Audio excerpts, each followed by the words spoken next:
And now for the Midterms Minute, a look at the candidates and races in battleground districts that you need to know about, shout about, and support to make the biggest impact possible in the elections on November 6th. As of the release of this episode, we are 21 days out from Election Day. That's exactly 3 weeks away, leaving just 3 weekends of volunteering left. State voter registration deadlines are passing quickly, so if you're still not registered or know someone who's putting it off, make that your first priority.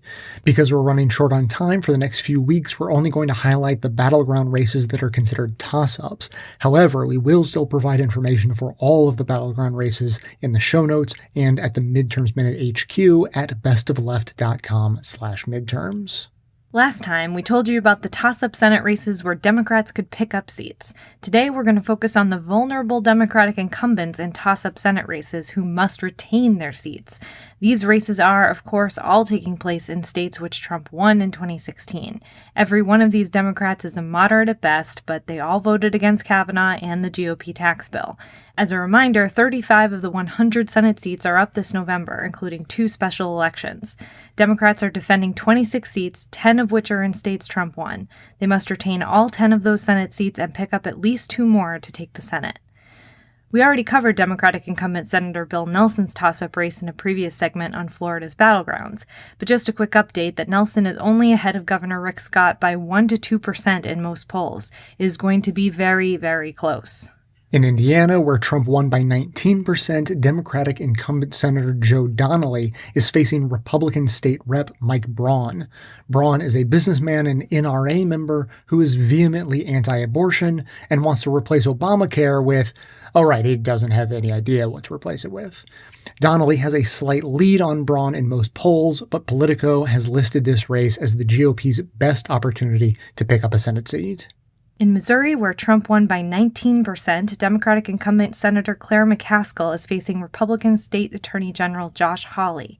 Hawley is trying to paint himself as the legal champion of the people, but he's part of the multi-state GOP-led lawsuit that would completely invalidate the Affordable Care Act law if they win. Hawley has a slight lead in most of the polls, and he is now using McCaskill's vote against Kavanaugh to claim she only cares about her party. When McCaskill won her re-election in 2012, it was the last time a Democrat won a statewide election in Missouri. In Montana, where Trump won by 20%, Democratic incumbent Senator Jon Tester is facing Republican State Auditor Matt Rosendale. Tester won re-election in 2012 by less than 4 points.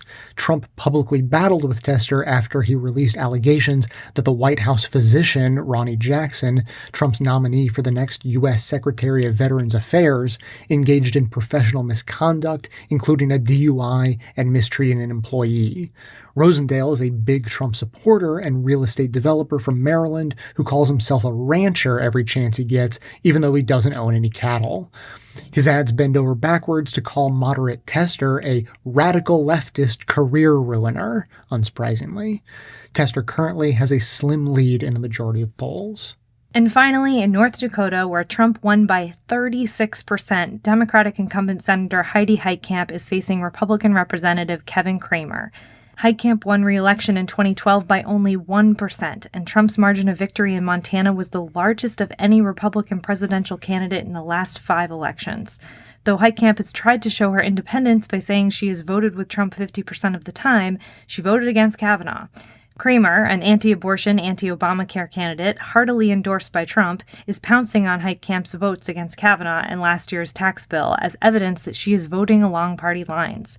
And of course, he's doing everything he can to make voters associate Heitkamp with Hillary Clinton, including, and I wish I was kidding, literally merging their faces in a TV ad and calling them Hidery Clint Camp. Yeah, someone paid money for that creativity. For anyone who's already registered to vote or thinks they are, please take a few seconds today to confirm your registration.